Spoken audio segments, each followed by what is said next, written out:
Good morning. हा माझा पहिला व्हिडिओ आहे. तर या चॅनलला लाईक शेअर आणि सबस्क्राईब करा आणि बेल आयकन पण दाबा.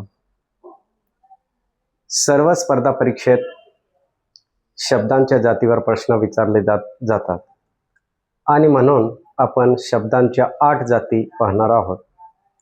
तर या 8 जाती प्रामुख्याने 2 गट पडतात. 8 जातीचे 2 गट याप्रमाणे आपण पाहतोय. त्यामध्ये शब्द विकारी आणि अविकारी असे 2 शब्द आहेत. त्यामध्ये विकारी शब्दामध्ये पहिला नाम, दुसरा सर्वनाम, 3 विशेषण, 4 क्रियापद, 5 क्रियाविशेषण अव्यय, 6 शब्दयोगी अव्यय, 7 उभयान्वयी अव्यय आणि 8 केवल प्रयोगी अव्यय अशा शब्दांच्या 8 जाती आहेत.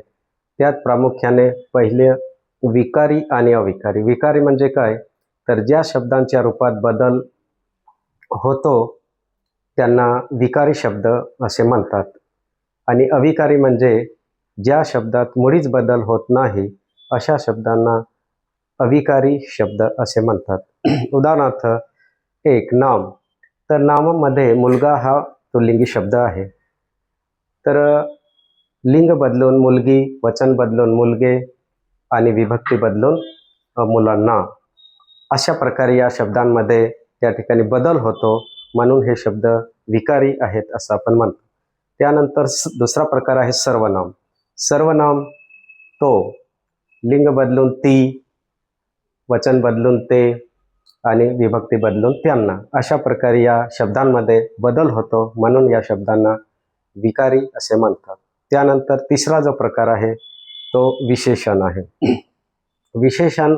विशेषणामध्ये चांगला, लिंग बदलून चांगली, वचन बदलून चांगले आणि विभक्ती बदलून चांगल्यांना अशा प्रकारे इथे सुद्धा शब्दांमध्ये बदल होतो, म्हणून या शब्दांना विकारी शब्द असे म्हणतात.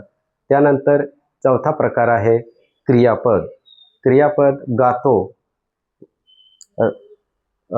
त्यानंतर लिंग बदलून गाते, वचन बदलून गातात आणि विभक्ती बदलून गाण्याने हा देखील या ठिकाणी बदल होतो. आणि म्हणून या पहिल्या ज्या 4 जाती आहेत, शब्दांच्या 4 जाती नाम, सर्वनाम, विशेषण आणि क्रियापद, याच्यामध्ये कसा बदल होतो हे आपण या ठिकाणी पाहिलं. त्यानंतर पुढील ज्या अविकारी जाती आहेत 4 जाती, यामध्ये प्रामुख्याने पहिली जी अविकारी जात आहे ती म्हणजे क्रियाविशेषण अव्यय आहे, दुसरी शब्दयोगी अव्यय आहे आणि तिसरी उभयान्वयी अव्यय आणि 4 केवल प्रयोगी अव्यय.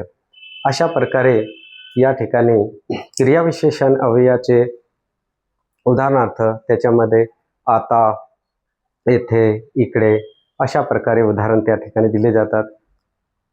उदाहरणार्थ काल शाळेला सुट्टी होती.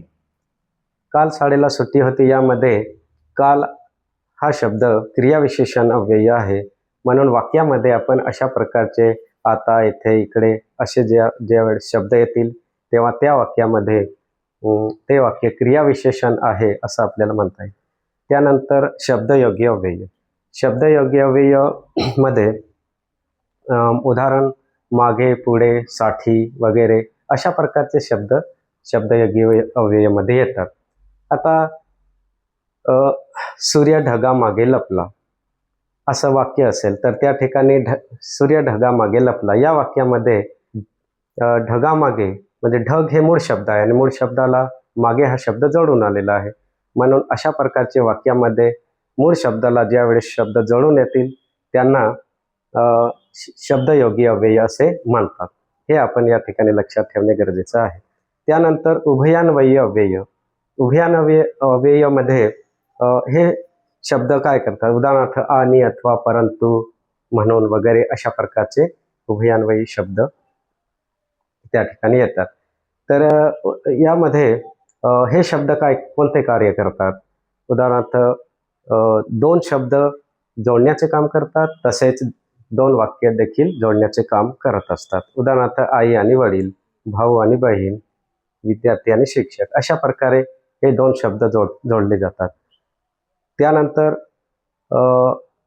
विजा चमकू लागल्या आणि पावसाला सुरुवात झाली, असं वाक्य असेल तर विजा चमकू लागल्या एक वाक्य आहे, दुसरं वाक्य आहे पावसाला सुरुवात झाली. हे दोन वाक्य जोडण्याचं काम आणि हा शब्द करत असतो. आणि म्हणून अशा प्रकारचे आणि हा या वाक्यातील आणि हे काय आहे, उभयान्वयी अव्यय आहे. हे आपल्याला या वाक्यातील ओळखता येईल. तर शेवटचा जो जो जो प्रकार आहे तो म्हणजे केवल प्रयोगी अव्यय आहे. केवल प्रयोगी अव्ययाचे उदाहरण असतील अरे रे, शाब्बास, अबब, ओह अशा प्रकारचे उदाहरण या ठिकाणी असतील. आणि त्या वाक्यामध्ये कसे ओळखायचे तर अरे रे फार वाईट गोष्ट झाली ही, अशा प्रकारचे अरे रे म्हणजे हा जो शब्द आहे तो भावनाप्रधान आहे. असे शब्द ज्यावेळेस वाक्यामध्ये असतील तर ते शब्द केवल प्रयोगी अव्यय आहे असं आपल्याला सांगता येईल. तर आश्चर्यकारक गोष्ट असतील किंवा भावना प्रदान करणारे अशा प्रकारचे शब्द असतील, हे शब्द त्या वाक्यातील काय असतील, केवल प्रयोगी अव्यय असतील. अशा प्रकारे आपण या ठिकाणी आज या ठिकाणी शब्दांच्या 8 जाती प्रामुख्याने आपण पाहिल्या. त्यामध्ये विकारी आणि अविकारी. तर विकारीमध्ये नाम, सर्वनाम, विशेषण आणि क्रियापद, आणि अविकारीमध्ये क्रियाविशेषण अव्यय, शब्दयोगी अव्यय, उभयान्वयी अव्यय आणि केवल प्रयोगी अव्यय या 8 जातींचा विचार या ठिकाणी आपण केलेला आहे. तर थँक्यू. हा व्हिडिओ पूर्ण पाहण्यासाठी जर आवडला असेल तर लाईक, शेअर आणि सबस्क्राईब करा. धन्यवाद.